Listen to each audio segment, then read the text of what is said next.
والصلاة والسلام على رسوله الكريم أعوذ بالله من الشيطان الرجيم بسم الله الرحمن الرحيم আজকের এই মহতী সম্মেলনের প্রিয় ভাই সভাপতি, কেন্দ্রীয় নেতৃবৃন্দ, জেলার নেতৃবৃন্দ এবং আমার প্রিয় রুকন ভাই ও বোনেরা, আসসালামু আলাইকুম ওয়া রাহমাতুল্লাহ।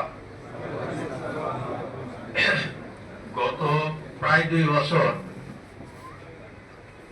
অগাস্ট বিপ্লবের পর থেকে আজ পর্যন্ত ঢাকা জেলার এই জনশক্তির সামনে আমি যতগুলো বক্তব্য রেখেছি, রাখার সুযোগ পেয়েছি, তাতে আমার পেটের বা থলির জ্ঞান বুদ্ধি যা সেগুলো শেষ। আজকে যা বলতে হবে সেগুলো পুরনো কথাই।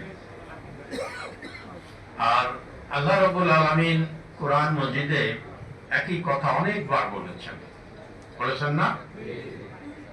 অনেক ঘটনা বারবার রিপিট করেছেন, কারণ আমরা মানুষ ভুলে যাই। এই জন্য গুরুত্বপূর্ণ কথাগুলো বারবার স্মরণ করার মধ্যেই কল্যাণ রয়েছে। তা আমি সংক্ষেপে কয়েকটি কথা এখানে বলবো। আমিরে জামাত আসবেন আর নেতৃবৃন্দের কথা আপনারা শুনবেন। 1 নম্বর কথা, আল্লাহ রাব্বুল আলামিন আমাদের পরিচয় দিয়েছেন, কুনতুম খায়রা উম্মাতিন উখরিজাত লিন-নাস তা'মুরুনা বিল মারুফ ওয়া তানহাউনা আনিল মুনকার ওয়া তু'মিনুনা বিল্লাহ।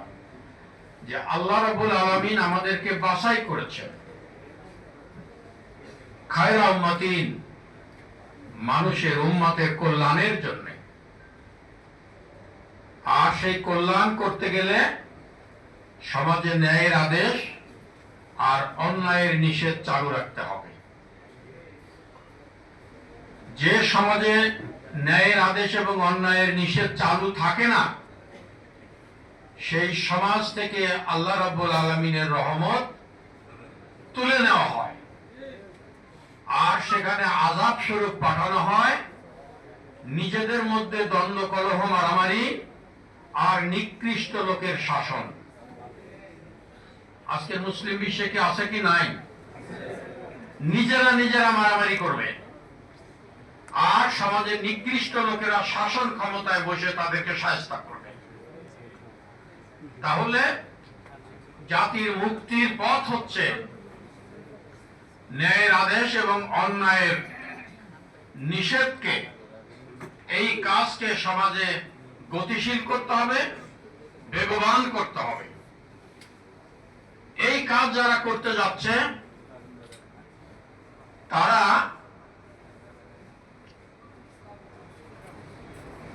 আমাদের কেন্দ্রীয় সহকারী secretary general Rafiqul Islam Khan MP ভাই আমাদের মাঝে উপস্থিত হয়েছেন, স্বাগত জানাই।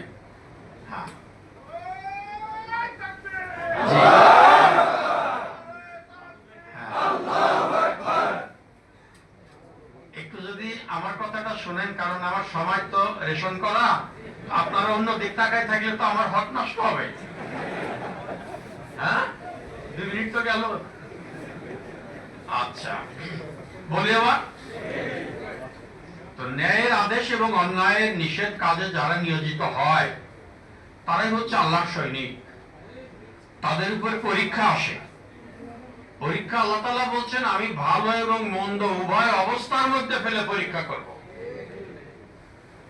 তো আমাদের আল্লাহ বলছেন ভালো এবং মন্দ, কিন্তু আমাদের পরীক্ষাটা মন্দ দিয়ে শুরু হয়েছে, তাই না?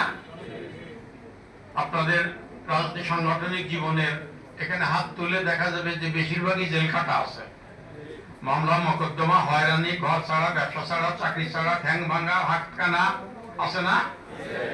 এইগুলো দিয়ে যে পরীক্ষা করা হয়েছে, আল্লাহ রাব্বুল আলামিনের অশেষ মেহেরবানিতে আমাদের এই পরীক্ষায় বেশি ভাই ফেল করে নাই। আলহামদুলিল্লাহ, জেল থেকে বেরোইছে, কর্মী হয়ে ঢুকছিল, রুকন হয়ে বেরোইছে। আর চাকরি ছাড়া, ব্যবসা ছাড়া যত হয়েছে, আমার পেশাগত কারণে যে জায়গা বসি সেখানে তো এই মজলুম মানুষের ভিড় থাকে। কত আর্তনাদ মানুষের শুনতে হয়, কিন্তু কারোর মনের মধ্যে কোনো আফসোস দেখি নাই।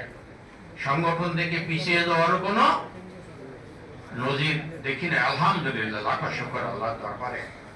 তবে এই জুলুমের অবসানের পরে আল্লাহ তাআলা আবার আমাদের একটু ভালো দিয়ে পরীক্ষা শুরু করছেন, তাই না? হ্যাঁ? এই যে এখানে অনেকগুলো এমপি ভাই বসে আছেন, আরো আছেন, আবার অনেকে সামনে নমিনেশন পেয়েছেন, কেউ চেয়ারম্যান হবেন, কেউ এ হবেন, তা হবেন। এখন একজন যেন তেন সাধারণ মেয়রেরও তো 1.5 কোটি 2 কোটি টাকা গাড়িতে চড়তে হয়। হ্যাঁ, তো এগুলো কি সুযোগ সুবিধা না? সুযোগ সুবিধা।